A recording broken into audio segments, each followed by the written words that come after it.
Howdy. Welcome to Save File, the ideally monthly check-in that I'm going to start doing about my website, Exalclaw.com.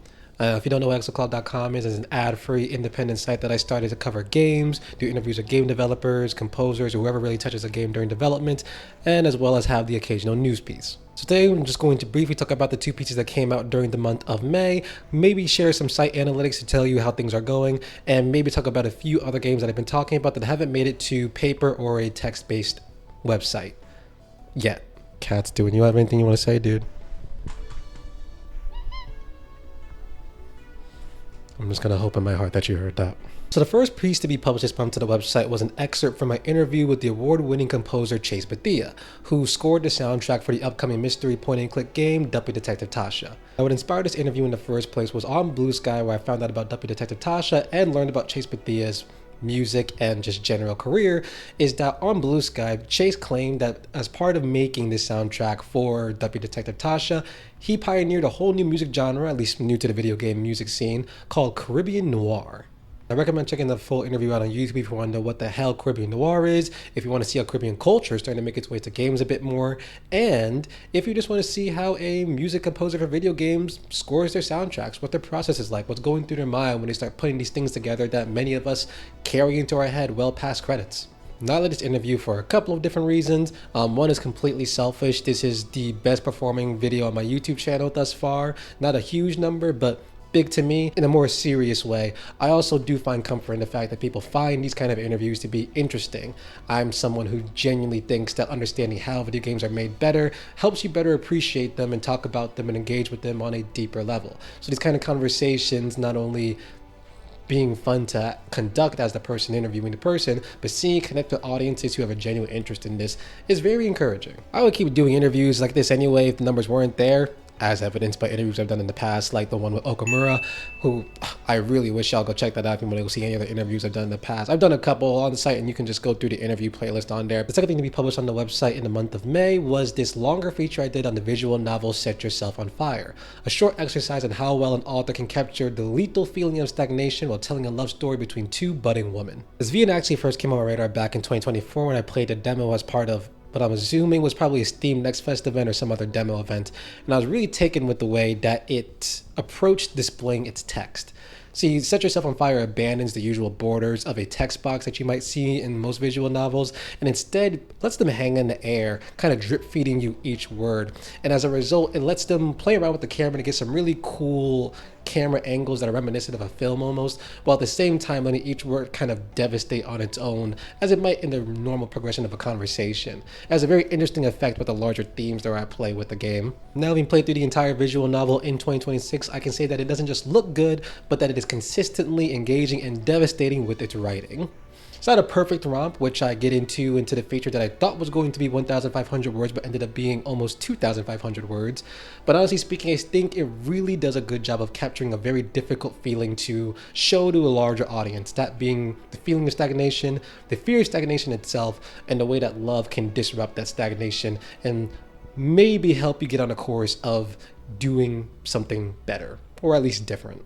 Now, I said two pieces, but if you're still here, I'm hoping that you're willing to indulge me in a third one that's not really criticism or an interview, but just a site check-in that I did to celebrate the 1-year anniversary of the website. I suggest going to check that one out if you would just want to see what this whole website's deal was, why I got started in the first place, as well as, and maybe most importantly, the current goals that I have for email subscribers and for Patreon subscribers. As of me writing a very loose script right now, we are 7 away from having 50 email subscribers, which means we are 7 away from me doing a very sincere review of RDC World's Video Game House series. The entire series in one review.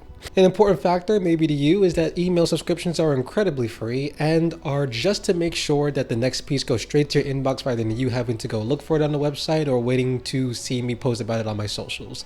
In addition, it also helps me gauge the site's metric growth. As much as I love to see how much traffic comes to individual pages, I believe that the best way to see how many people are actually engaged and are going to help maybe form a little community, pop a squat and hang out, is by actually subscribing and, sticking around.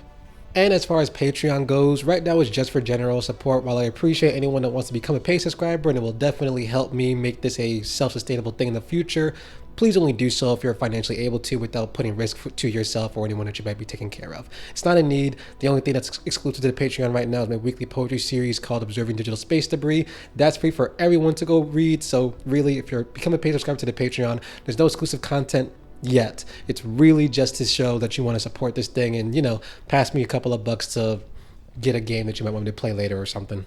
Now, as far as what might be coming next to the site, one thing I do want to keep a secret for now, just for the fun of it, and the other one I'm not even going to pretend to be coy about.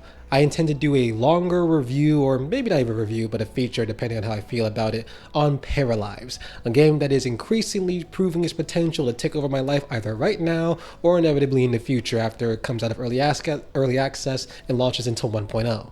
I have so many thoughts about the way Paralives already diverges from The Sims, and I do want to really sit down and understand why it diverges from The Sims in the way that it does. Because some of these are just a matter of being from a smaller team, but some of them are definitely intentional choices on wanting to encourage a different experience and a different mindset from a community that has been basically groomed by one series for the entirety of, well, the life sim genre's existence. Paralives was exciting to me because I have been a longtime fan of The Sims. While I don't think I would call the series my favorite, it is by a pretty large margin the one that I have invested the most time into, with The Sims 3 easily seeing hundreds of hours from me, if not close to thousands, and The Sims 4 already seeing hundreds of hours out of me as well. Some of you who might have even found me on the internet in the first place might remember me from a few TikToks that have blown up from my Sims 4 playthroughs on Twitch from like a year or so ago, and that just only recently stopped after Saudi Arabia acquired EA. EA being acquired by Saudi Arabia and Jared Kushner effectively has made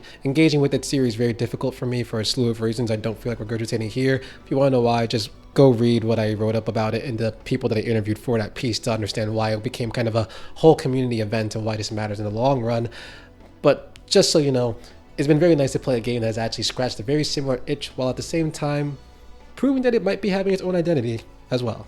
Alright, that's pretty much it for this first save file. Please subscribe to both the website and YouTube if you want to continue getting coverage from me about video games and the people that make them and the stories that they share. And also, please leave a comment and share what you played in May, what you watched in May, and what you read in May. I'm actually about to finish the book Black Wings Has My Angel, and I'm going to need another book to read, so I'm looking for some suggestions. I have a bunch of them already from a Blue Sky thread that I asked about it, and I'll probably go in there anyway to check out the next thing, but it'd be nice to see what you guys are reading too, so I can have something else that's after whatever I choose to read from there. That's it. Take care of yourself and your loved ones. Ciao.